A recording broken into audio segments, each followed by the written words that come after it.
When the American bombers appeared over the horizon, the captured German soldiers stood frozen in disbelief. The sky shimmered with the silver gleam of hundreds of B-17s moving in perfect formation. To them, it wasn't just aircraft. It was an impossible display of industrial might and discipline they couldn't imagine. Some whispered prayers, others simply stared, realizing how vast America's war machine truly was. Later, when American officers explained that such missions happened daily, the German prisoners fell silent. They had believed they were the most advanced nation in the world. That day, the truth hit harder than any explosion. The war's outcome was already written in the skies. After years of strict military rations, the captured Japanese soldiers were handed something strange: a soft bun with meat and a fizzy sweet drink. Confused, they hesitated, expecting mockery. But the American cooks smiled warmly and told them to eat. The first bite of the hamburger melted in their mouths, and the Coca-Cola fizz danced on their tongues like joy itself. Many broke down, not from fear, but from the shock of kindness. They had been taught Americans were monsters. Yet here they were, feeding their former enemies with generosity. The simple meal shattered years of propaganda more powerfully than any speech could. The German women, once loyal to the Reich, stood at the edge of a dusty arena in Texas, unsure what to expect. Cowboys galloped past, lassoing bulls, the crowd cheering wildly. To them, it seemed chaotic, almost barbaric, yet strangely full of freedom and laughter. It was a spectacle they had never known in uniformed, disciplined Germany. By the end of the show, their confusion had turned to awe. They realized this wasn't training for war. It was joy in motion. The rodeo wasn't about domination. It was about the spirit of a people who found strength through play, not fear. When the captured Japanese nurses arrived at the American field hospital, they expected punishment. Instead, U.S. doctors handed them clean uniforms and invited them to help treat wounded soldiers, both American and Japanese. At first they refused, afraid of trickery.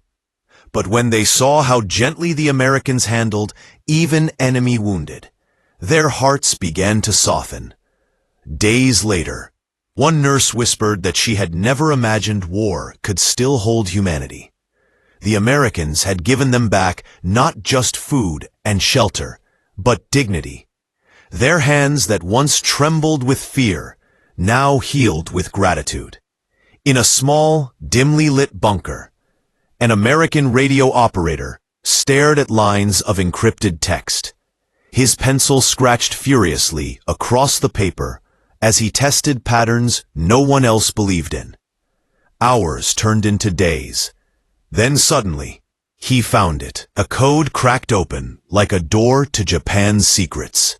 Every message, every move, laid bare before American eyes. His discovery changed the war.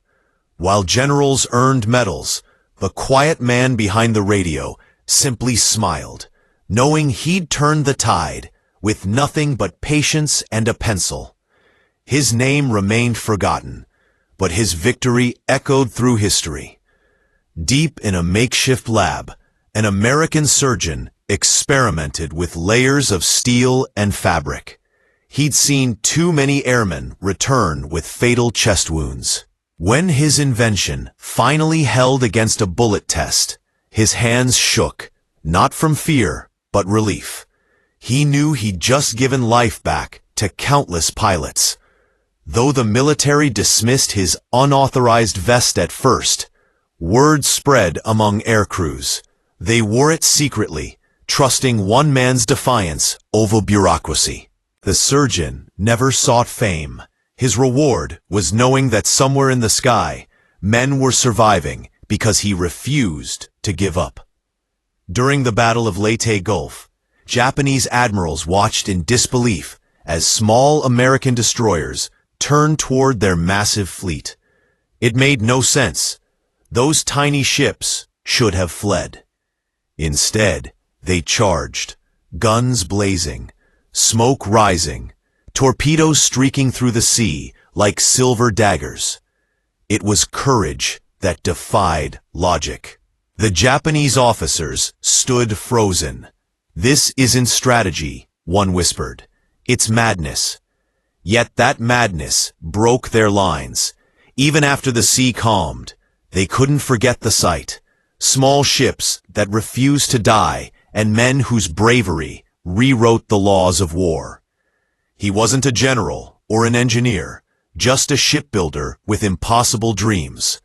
When others said building a Liberty ship in 4 days was fantasy, he grinned and said, "Watch me." With innovation, teamwork, and sleepless nights, he changed everything. Sparks flew, steel plates fused, and within hours, a new ship floated proudly on the water. When the first completed vessel launched, the workers cheered louder than soldiers at victory.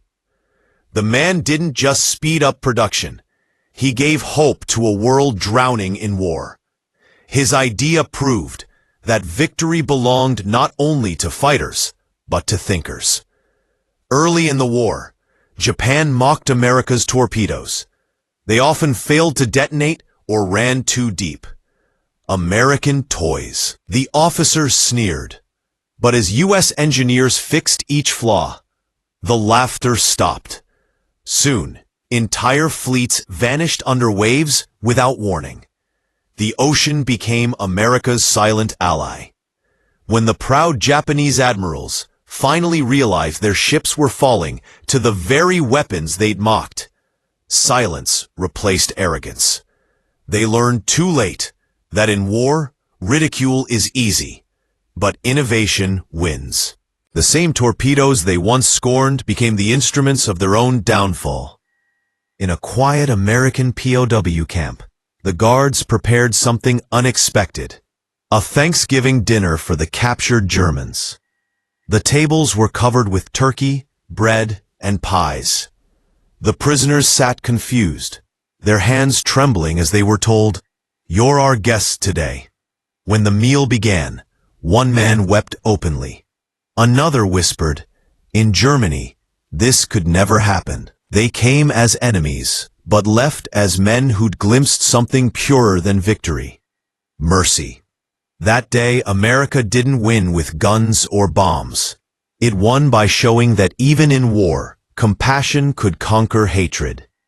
When the first captured M1 Garand rifle was brought before Japanese engineers, they examined it with disbelief. It was light, precise, and could fire 8 rounds without pause. To them, such craftsmanship felt impossible, too efficient, too modern. They compared it with their own Type 4 rifle and realized how far behind they were. In field battles, the Garand's rhythm, ping, reload, fire again, broke enemy morale. Soldiers once proud of their bolt actions now feared the American sound of unstoppable steel. What Japan called a machine of war, the U.S. had made a symbol of freedom and progress.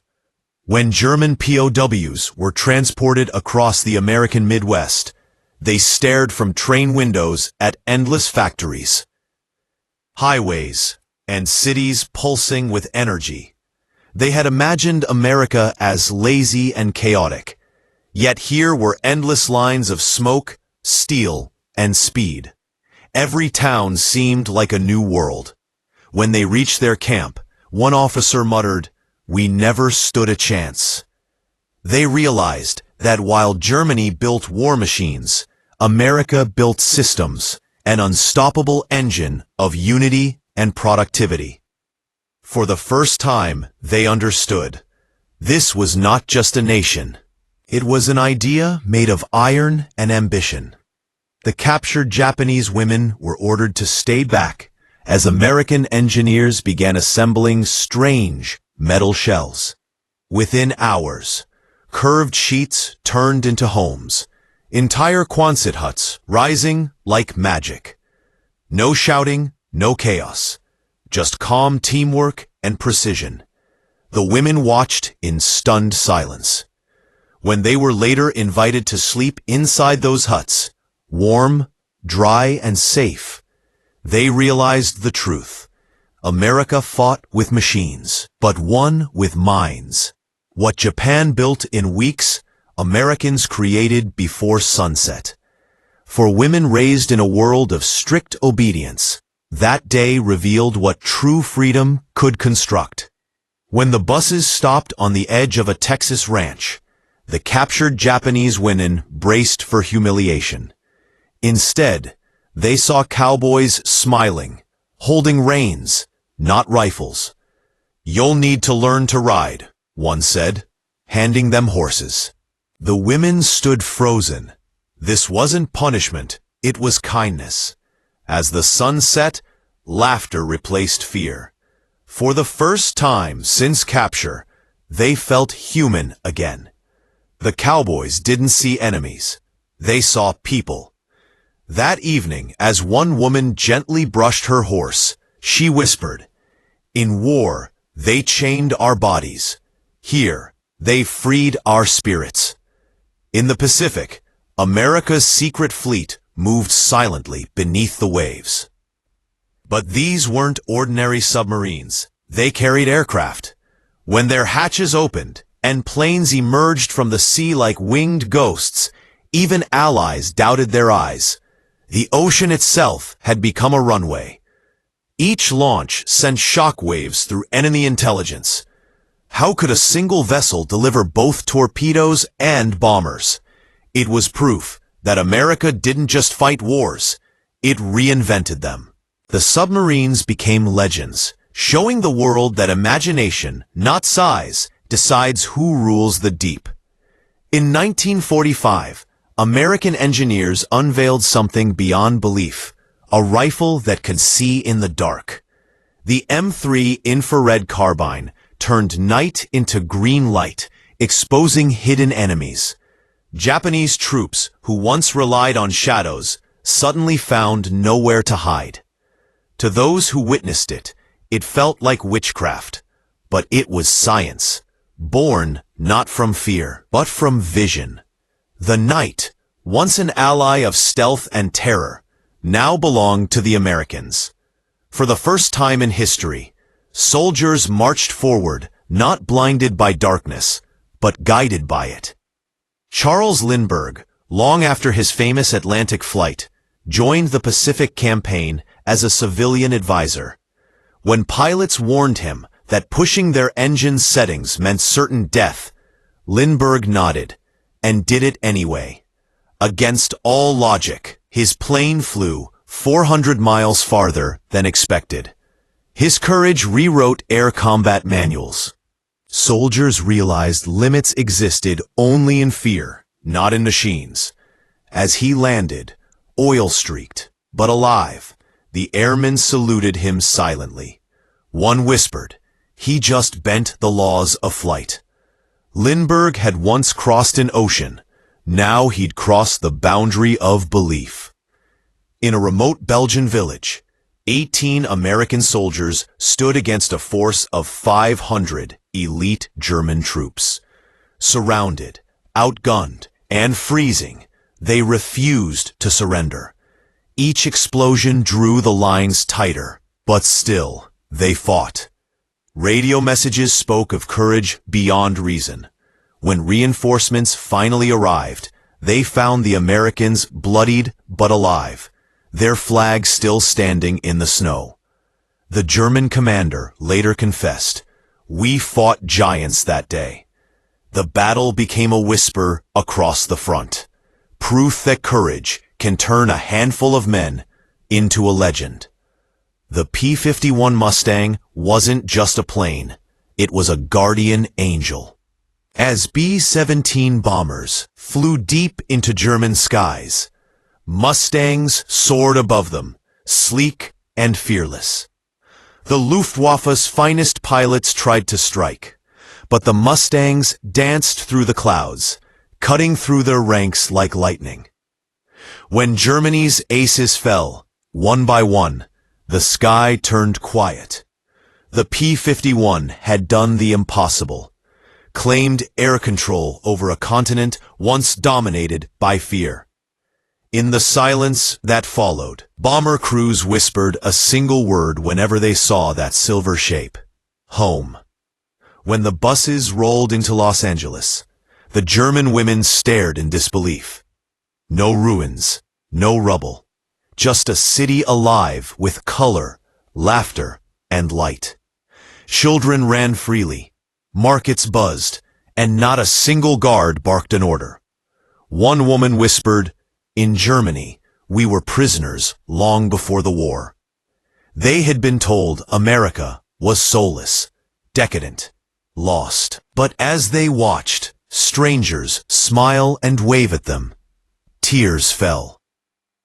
They saw what true freedom looked like and understood that power was not in control but in kindness. When German engineers heard rumors that Americans were building massive cargo ships in under a week, they laughed. But when captured officers were shown film reels of Liberty ships launched in just 4 days, their faces turned pale.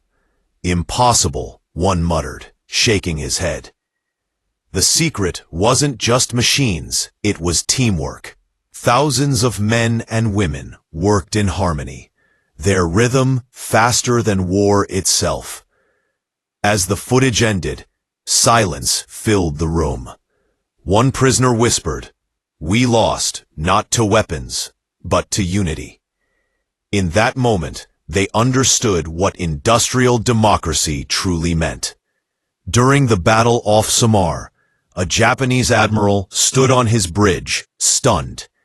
His massive fleet was being attacked by tiny American escort ships.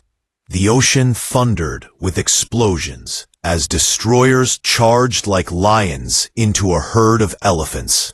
"They are suicidally brave," he murmured. When it was over, Japan's largest fleet had been forced to retreat by vessels a fraction of its size. The admiral lowered his binoculars and whispered, "No nation fights like this." Those small ships, bleeding, burning, but unbroken, proved that courage can sink giants. Inside a POW camp, Japanese soldiers were handed lunch wrapped in paper. 2 slices of bread with meat and cheese. They stared at it curiously. No bowls, no chopsticks, no ceremony. Just simplicity. When they took the first bite, they understood the quiet genius behind it. Speed, freedom, and taste in one humble meal. That sandwich became a symbol of something larger. The American way of life. Efficiency without cruelty. Innovation without arrogance. For the men who once marched under the rising sun, that moment of flavor became their first true taste of peace. In 1944, U.S. engineers launched thousands of floating lantern bombs across the Pacific to confuse enemy forces and light up dark skies. Japanese soldiers stared upward as the night turned to day. It wasn't destruction, it was illumination. The Americans had found a way to use light as both weapon and warning. For those below, it felt like the stars themselves had joined the war. But to the engineers behind it, it was another act of imagination turned to power. In the theater of war, America wasn't just fighting, it was inventing the impossible. After surrender, Japanese POWs in Guam were handed small glass bottles filled with dark, fizzing liquid. They looked suspiciously at the bubbles before taking a sip. The sweetness exploded on their tongues. Laughter followed. Some thought it was medicine. Others called it liquid happiness. For soldiers raised on rationed rice and bitterness, Coca-Cola became a strange ambassador of peace. They didn't know it then, But that small drink symbolized something powerful: America's ability to blend industry, joy, and humanity into one unforgettable taste. In a hidden workshop, an American mechanic named Joe worked 16-hour days fixing bomber engines. He wasn't a soldier, yet every flight that returned alive owed something to his greasy hands. He called the planes "my boys," tightening bolts like he was tucking in children. When one crew returned from a deadly mission and found him asleep under a wing, they covered him with their jackets in silence. He never fired a gun, but saved thousands through sheer devotion. History forgets such men, but their fingerprints remain on every victory. In an American camp deep in the South, German prisoners found instruments waiting for them: violins, flutes, and a dusty piano. At first, they thought it was a trick. Then, the guards said simply, "Play." The music that followed was fragile, trembling, yet full of life. Every night after work, melodies filled the camp.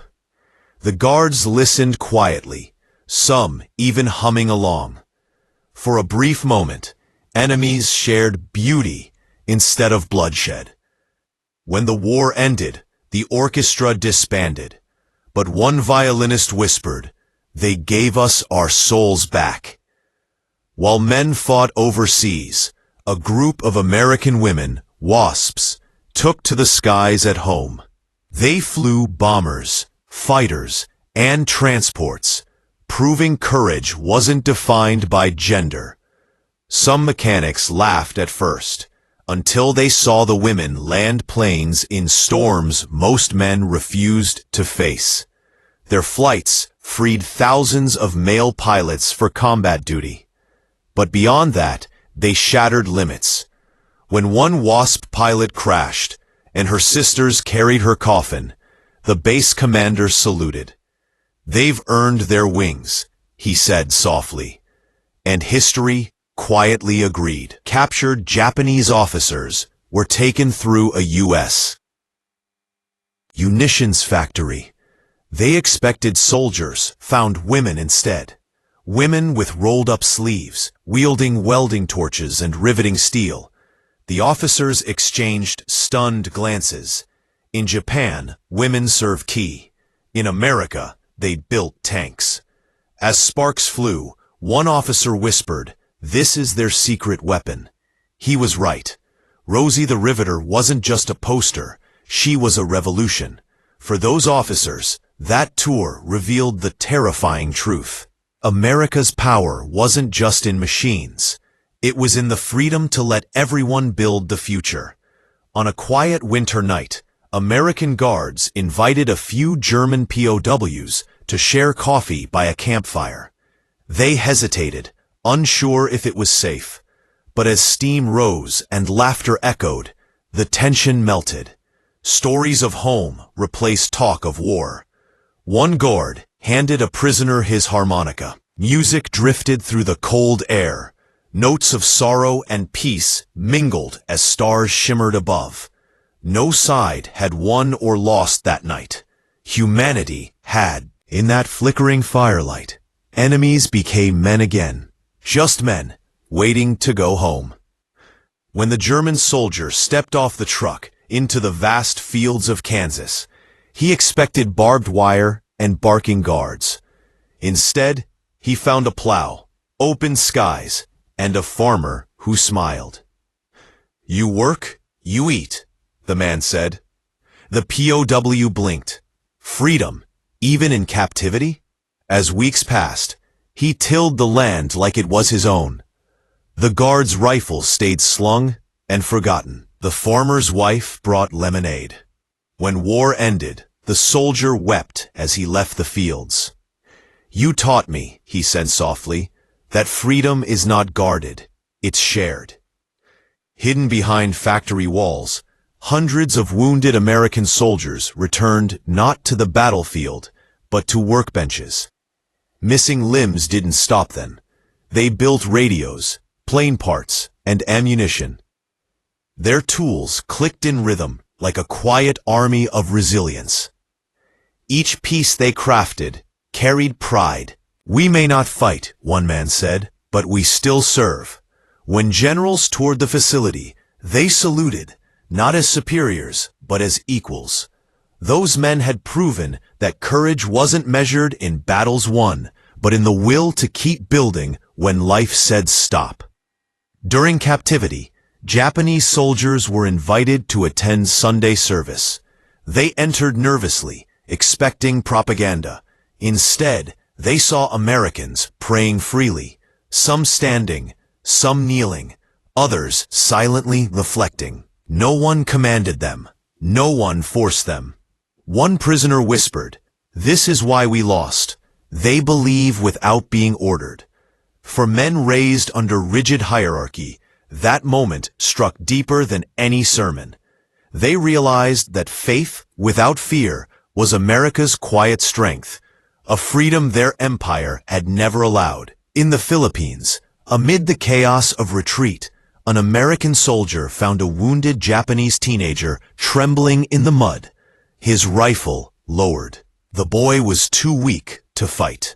The American knelt, opened his pack, and handed him a can of beans. The boy stared, then began to cry. The soldier said nothing, just patted his shoulder and walked away. Decades later, that same boy told his children, "My enemy saved me."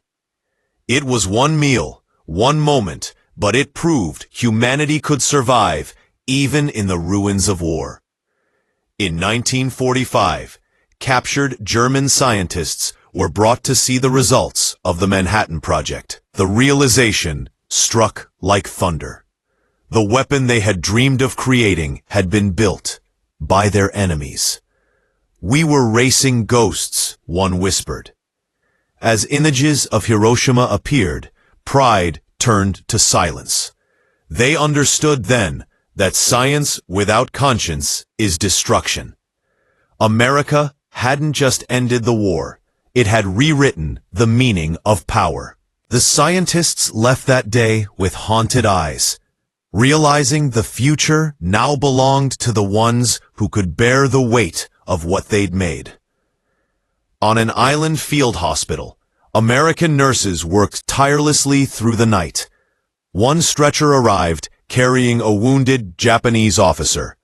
The medic hesitated. "He killed our men," someone muttered, but the nurse just said, "He's someone's son too." She pressed gauze to his wound and kept working. When the officer awoke, he looked into her eyes and whispered, "Why?" She smiled gently, "Because we're not like you were told." The man turned his face away, but tears slipped down. In that sterile tent, compassion became the most powerful weapon of all.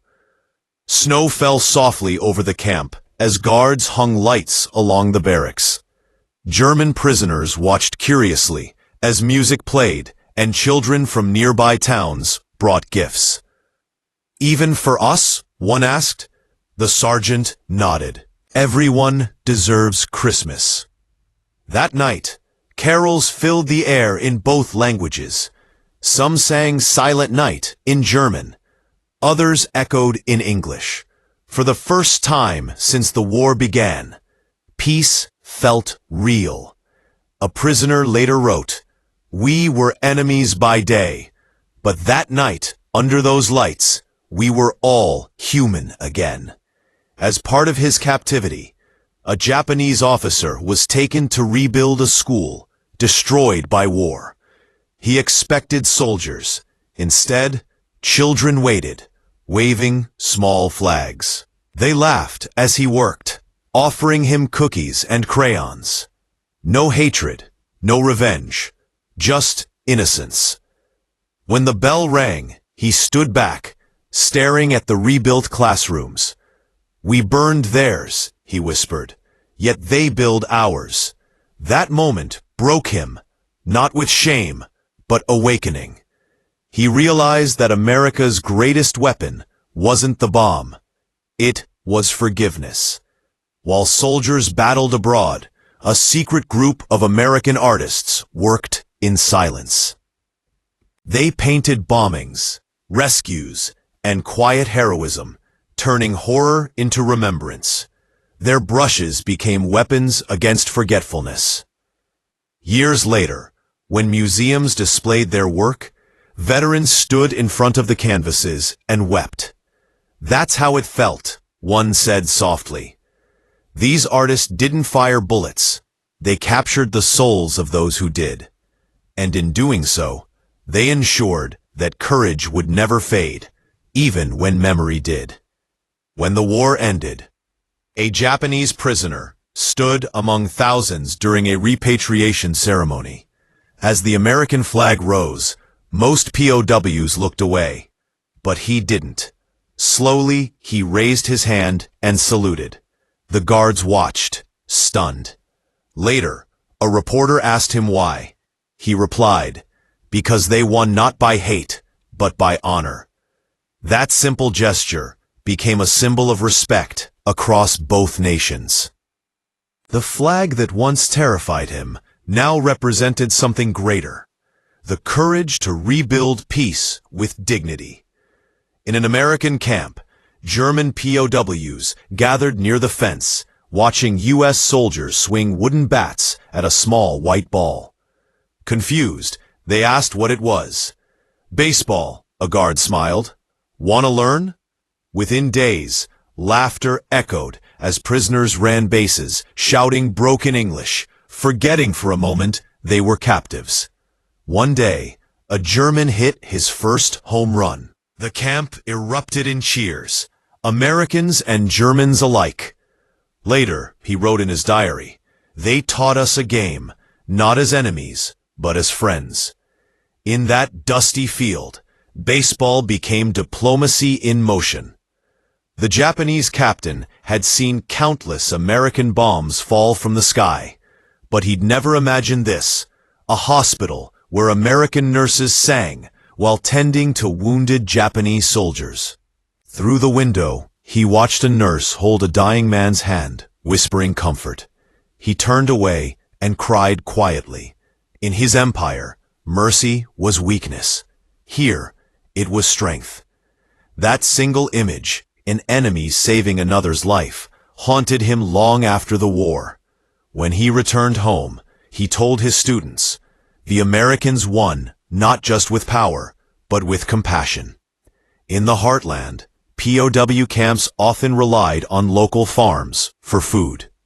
One old farmer noticed a hungry German boy struggling in the fields and quietly slipped him an apple. The boy hesitated, then accepted it with trembling hands. Weeks later, the same boy returned the favor, leaving half his bread on the farmer's porch.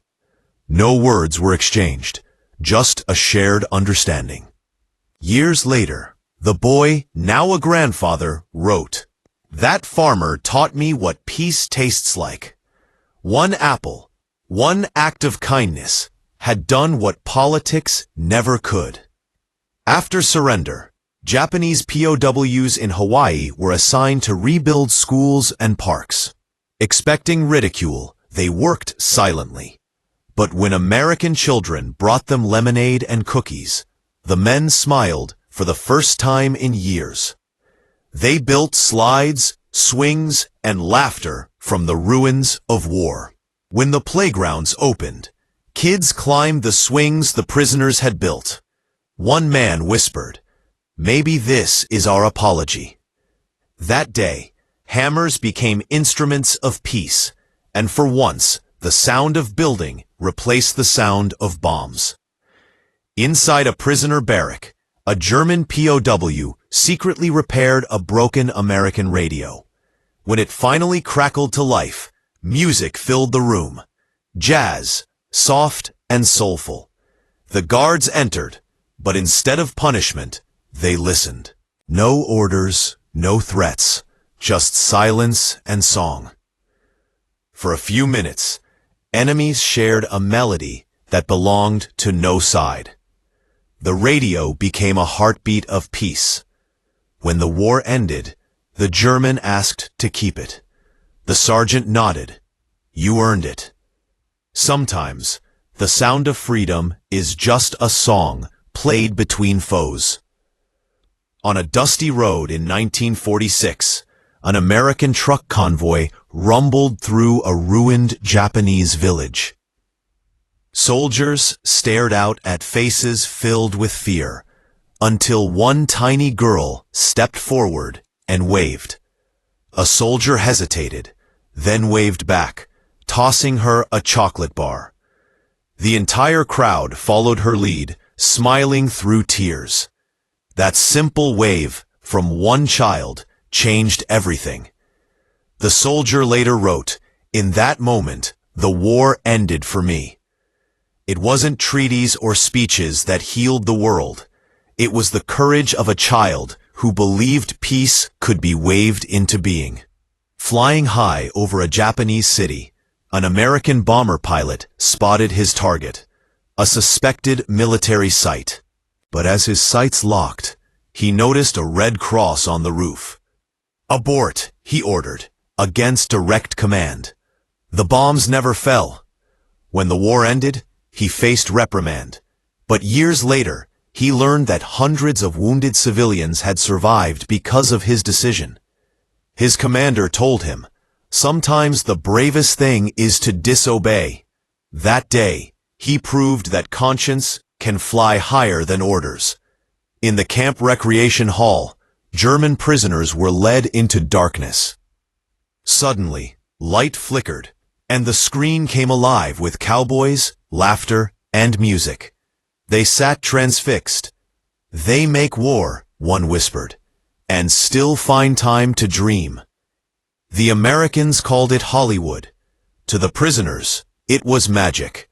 They had fought for a world of control and obedience. Now they watched a nation that built dreams instead of dictatorships. When the credits rolled, no one clapped. They just sat in wonder, realizing imagination was America's greatest power. After a naval skirmish, a Japanese sailor found a waterlogged Bible floating in the wreckage of an American ship. Inside was a photo of a young woman and a handwritten note, "Come home safe." He stared at it for hours, realizing the enemy he fought had a family, the life, a heart. He kept the Bible, not as a trophy, but as a reminder. After the war, he returned it to the woman in the photo. She wept and hugged him. Two former enemies, united by faith and loss. As the last guns fell silent, soldiers across continents stood in stunned quiet. No cheering, no glory, just the weight of survival. In POW camps, guards and prisoners exchanged handshakes. On battlefields, medics treated the wounded on both sides. Every man who lived through it carried the same truth. The real victory wasn't over nations, it was over hatred. The world had burned, but from its ashes rose something fragile yet unbreakable: hope. The war had ended, but for the first time in years, humanity had begun again.